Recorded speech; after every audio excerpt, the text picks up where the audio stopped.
सौरभ मालवीय, शुरुआत आपसे कर रही हूं। ये गठबंधन की सरकार के साइड इफेक्ट नजर आने शुरू हो गए क्या? बड़ी चुनौतियां होंगी, आगे और बढ़ेंगी क्या? गरिमा जी, इस देश में अटल बिहारी वाजपेयी ने गठबंधन धर्म को दिखाया है, सरकार चलाकर और देश को मुख्य धारा में ले जाकर विकास करके। उसके बाद 2014 में जब पूरी तरह से मेजॉरिटी की सरकार बनती है और इस देश के प्रधानमंत्री नरेंद्र मोदी बनते हैं, तो मोदी जी ने मेजॉरिटी में होने के बाद भी गठबंधन धर्म को साथ लेके चले। 2019 इतिहास है, साक्षी है, एक अद्भुत उदाहरण है कि उससे भी ज्यादा, 14 से भी ज्यादा जब प्रचंड बहुमत हुआ है, तब भी अपने गठबंधन धर्म के प्रत्येक सहयोगियों को भरपूर मान सम्मान और मंत्रिमंडल में स्थान देके सरकार चलाने का एक आदर्श प्रस्तुत किया।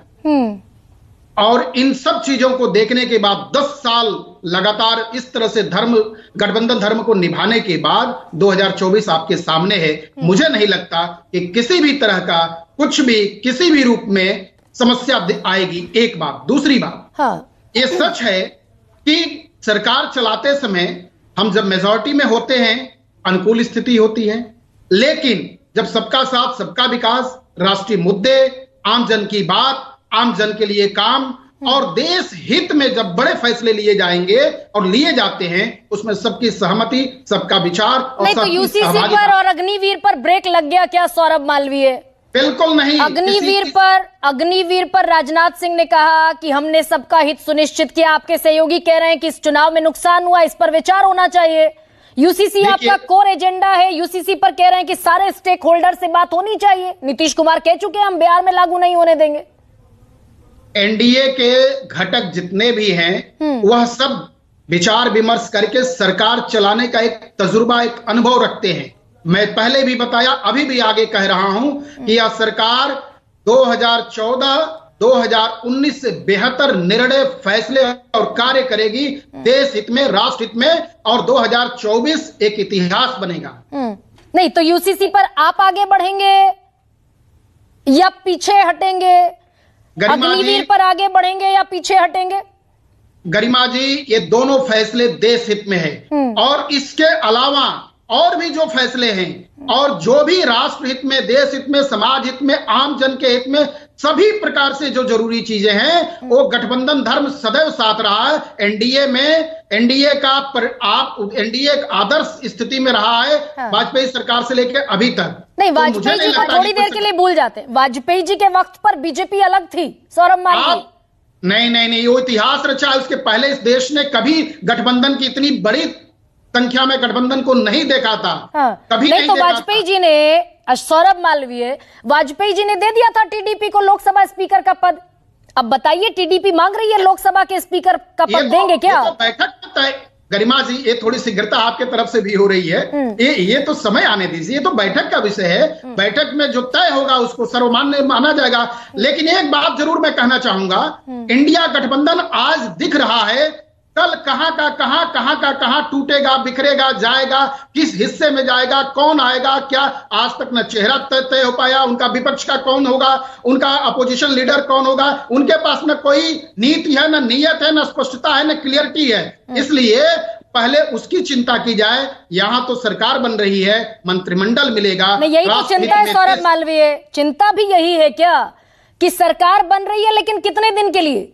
अगर आज एक सेकेंड, मंत्रिमंडल अभी बना नहीं, सरकार का गठन अभी हुआ नहीं, शपथ ग्रहण हुआ नहीं, और जेडीयू जैसा बड़ा एलआई आपका आता है और 4 मांगे सामने रख देता है, अग्निवीर, यूसीसी, बिहार का स्पेशल पैकेज और जातिगत जनगणना रखा है। बिल्कुल गरिमा जी, यही सिर्फ भारतीय जनता पार्टी एनडीए के गठबंधन की यही विशेषता है कि अपनी बात को रखने की पूरी आजादी है, उनको बात रखने की पूरी तरह से इजाजत, आजादी सब है और सहमति है उस पर। दूसरी बात, आप इंडिया गठबंधन को देखिए, अभी समय आएगा, आप स्वयं पूछेंगे सवाल, आप पूछिए जो आपके उस दल के जो बैठे हैं वो बताएंगे उनके यहाँ पोजीशन लीडर कौन है, उनके यहाँ बड़ा किस तरह के कितने बिखराव हैं। ये समय दर परत चला जाएगा। और आपके यहाँ के जो अभी तमाम फ्रैक्शंस दिख रहे हैं, और 10 साल में हमने कोई सुबुगाहट नहीं सुनी सौरभ मालवीय। 10 साल में जिस गठबंधन धर्म की आप बात कर रहे हैं, 10 साल में एक बयान नहीं आया सहयोगियों का। लेकिन आज मंत्रिमंडल के गठन से पहले अगर सुर आ रहे हैं, जिसे आप लोकतंत्र की अभिव्यक्ति आजादी कह रहे हैं, ये गठबंधन सरकार की मजबूरी भी है क्या कि सुनना पड़ेगा? एनडीए गठबंधन इस देश के लिए आदर्श गठबंधन के रूप में 10 साल का कार्यकाल पूरा किया है। आप कोई कन्वीनर था? नहीं, एक सेकंड सौरभ मालवीय, एनडीए गठबंधन की सरकार नहीं थी वो, मानिए इसको, वो बीजेपी की सरकार थी। कोई कन्वीनर आपका नहीं था 10 साल में? बताइए मुझे कितनी बैठकें हुई एनडीए की? गरिमा जी, आप जैसे वरिष्ठ पत्रकार इस तरह से कहें तो जरा आश्चर्य होगा, क्योंकि आप तो जानती हैं इस बात को कि प्रचंड बहुमत में होने के बाद उत्तर प्रदेश में दिया कि नहीं दिया, सब जगह सहयोगियों की आवश्यकता कितनी थी वो अलग का मुद्दा है। सौरभ मालवीय सुनिए ना, सुनिए, तो कन्वीनर नहीं बनाया ना एनडीए का आपने क्योंकि आवश्यकता नहीं थी। कॉमन मिनिमम प्रोग्राम बनाया नहीं क्योंकि जरूरत नहीं थी, क्योंकि प्रचंड बहुमत की सरकार थी, कोई जाता है तो जाए, किसी की जरूरत नहीं थी, नहीं बनाना कॉमन मिनिमम प्रोग्राम। बिल्कुल ऐसा नहीं हुआ था।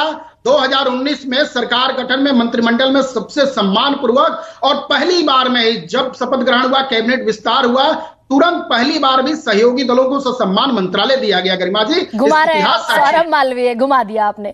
मैंने कहा, मैंने मंत्रालय की बात ही नहीं की, मैं कह रही हूँ कन्वीनर नहीं बनाया आपने, कॉमन मिनिमम प्रोग्राम नहीं बनाया। बताइए एनडीए का कन्वीनर कौन था इन 10 साल में? कितनी बैठक हुई? मैं वही बता रहा हूँ, समस्या ये है कि अपोजिशन लीडर कौन होगा ये अभी तय नहीं हुआ, ये देखना है कितने दिन का होगा, ये समस्या है। समस्या ये है कि इंडिया इंडिया गठबंधन नाम रहेगा या नहीं रहेगा, कितने गठबंधन हो जाएंगे इसकी कोई ठिकाना नहीं। तो